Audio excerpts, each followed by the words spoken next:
इतनी अच्छी सफलता देखी सोलर और विंड के क्षेत्र में कि उन्होंने ये कहा कि केवल इससे प्रॉब्लम सॉल्व नहीं हो सकती, तो 20% है, 80% प्रॉब्लम तो बाकी और फॉसिल फ्यूल हैं, जो कोल बेस्ड पावर प्लांट हैं या ऑयल है, गैस है, इनको कैसे कन्वर्ट करें, स्टील है, एल्युमिनियम है, कॉपर है, जो हार्ड टू अबेट सेक्टर है।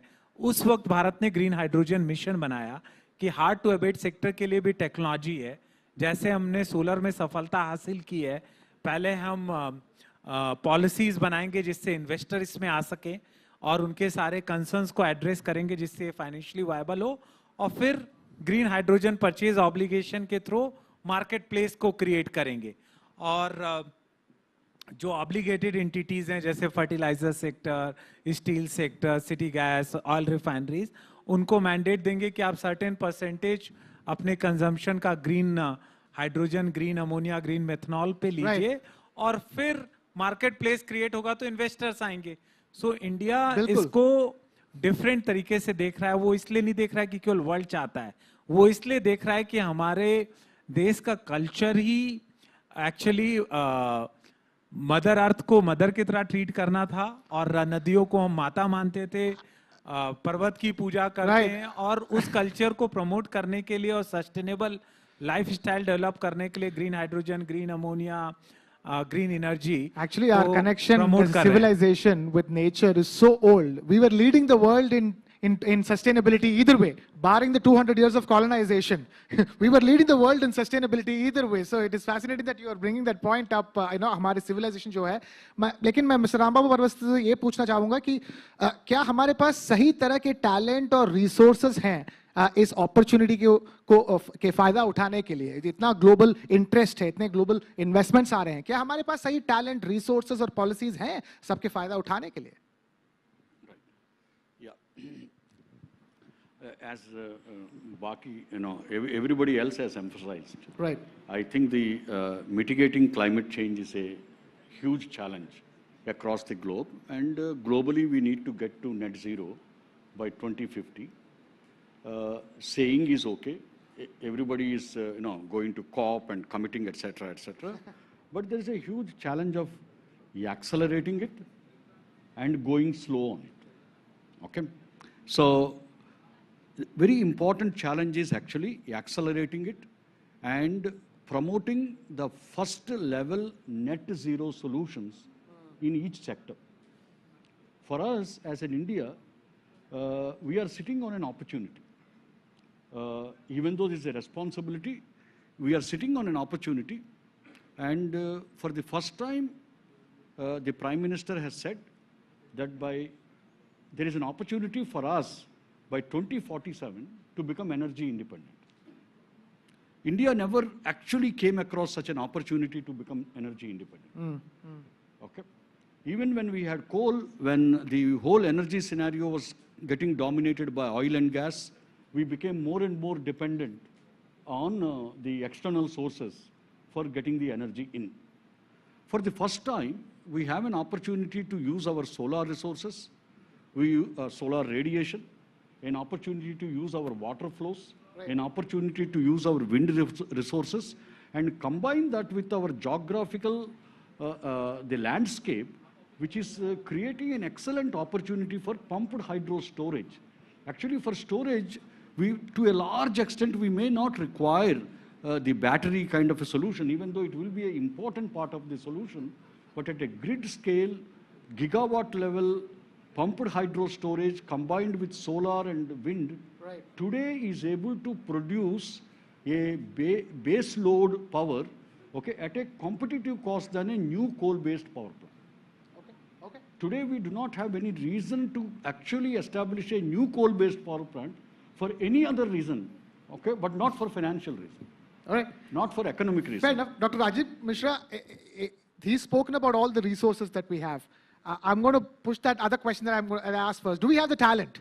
We have the resources to make this renewable energy transition. Do we have the talent? If you ask me straight away whether we have the talent, let me give you a small background. What Vineet has said, what Mr. Gupta has said. The country we are saying that we have to go for green energy, and it has to be environmental friendly, whatever we do. But at the end of the day, where we stand and what the real picture is also very important. If we see, if we are generating 1400 billion units today, 80% of it still comes from thermal. And the most important thing is the renewable capacity addition is one thing, and how much energy we are getting and how we are going to meet our targets in 2030 or in 2070 when we see that it has to be net zero. So two important aspects here. One thing is to capacity addition, to have more renewable in our portfolio or basket.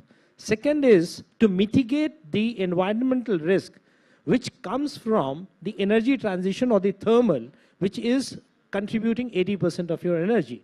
So important thing is overnight we cannot change this 80% to a level which we feel. We are a growing country, we are one of the fastest growing large economy of the world, energy needs are going up. So keeping that in mind, we have to have a right kind of a balance that we have to mitigate the environmental or carbon gas effects of the thermal plants, and at the same time increase the capacity of our renewables. The question what you asked, this country has immense talent, let me tell you. I mean, rhetorical question, sir. No. We have the talent. No. Let me tell you. The country has seen the growth in the power sector and particularly renewable at a much faster pace than what we all imagined. We are standing at 421 gigawatt, out of which 175 gigawatt comes from renewable. And we didn't have the talent of that scale in terms of wind or solar, or for that matter, any other renewable source. We have coped up that requirement. And the first question which you asked to Mr. Gupta, let me tell you, the country has to come to a level where we can say that if this country has to be the hydrogen hub in future in 2030, then we have to create the right kind of institutions, right kind of excellence center, and the most important thing is the research center at the right places. Okay, fair enough. Yeah, please, sir, quickly. On the talent part, I think the scale and depth of manufacturing that we are setting up for the first time in India does require special kind of talent. And we as a federation, we are talking how to be able to create that manpower which the manufacturing industries would be required. Lower down the line, I can tell you that Germany, Japan, and many other countries are now waiting to get talent from India. And you will be exporting lower level people, skilled people in these renewable energy sectors to these countries where there are short of labor. Fair enough. Mr. Vyas Anand, I have to only ask you a very simple question over here. Indian companies are also going the extra mile when it comes to being more sustainable. Every company, every sector, you come from a sector where lots of talk about packaging of the food, lots, and then not just your company, across corporate India, the questions of a carbon tax, is it needed now to get into that sustainability groove of things? I want your thoughts as a representative of India Inc. on this panel. Tell us.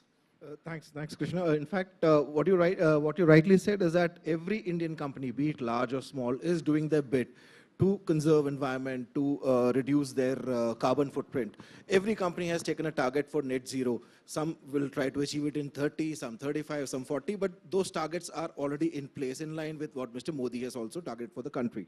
But a carbon tax, I don't think is the right way to go. It may not necessarily be, taxing everything may not necessarily be the right thing. What you also need is incentives, and what you also need is popularizing. Everybody's talking about solar energy, right? And we have set ourselves the target at Dabur that over 60% of my energy requirements will come from renewable and solar or clean sources by 2026. We've already achieved 50%. But what is happening is the policy or the, across states differ. So which makes it difficult for companies to adopt or adapt the solar energy.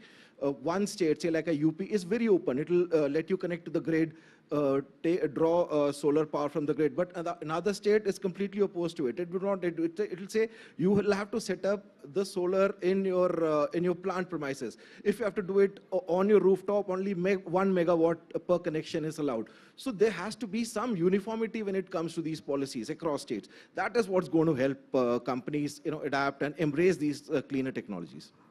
All right, it's a fascinating discussion. I'm afraid we can continue this discussion. I'm being told here that we're really running short on time.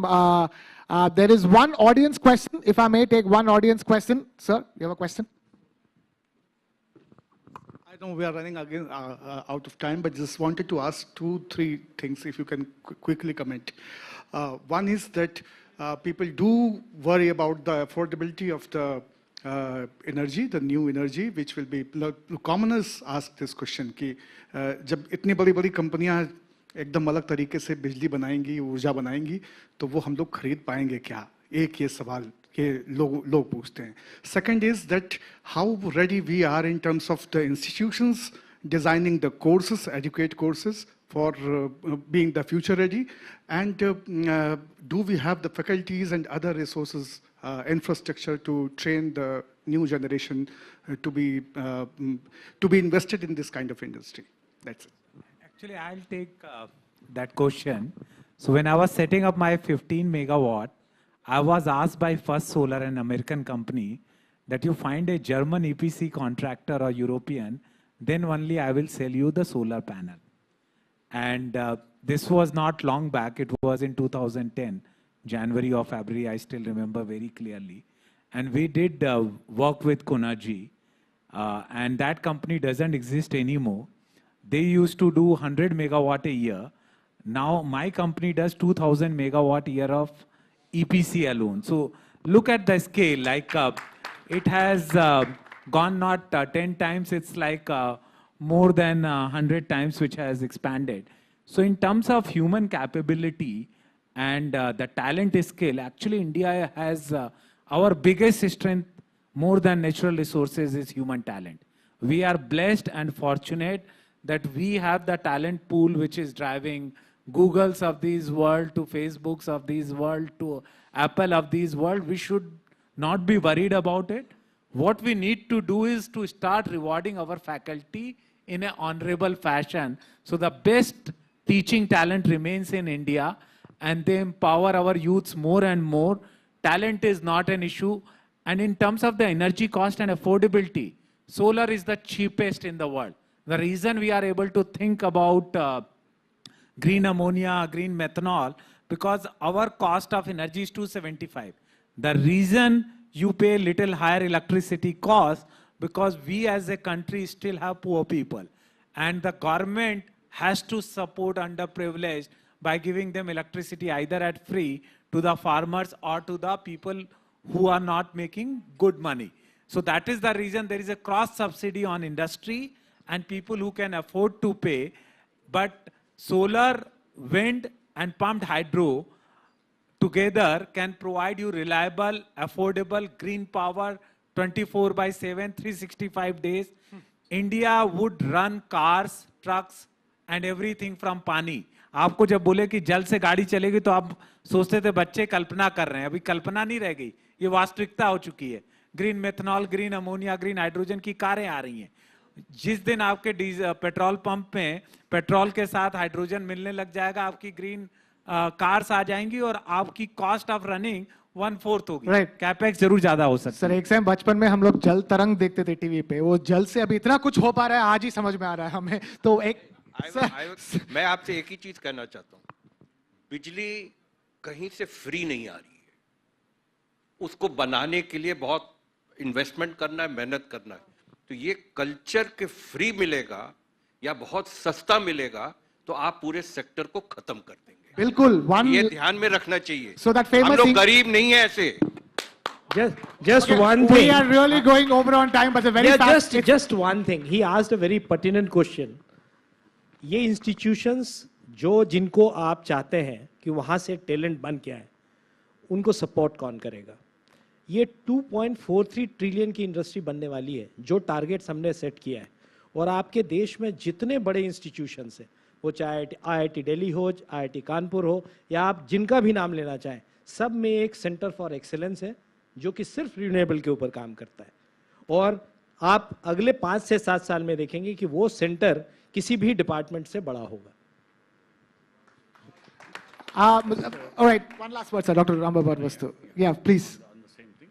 On the question of affordability, that's what I was saying, that India is so fortunate that today we have architecture, besides producing affordable 24/7 electricity, we have an architecture to produce the lowest cost green hydrogen, because you have a 24/7 RE.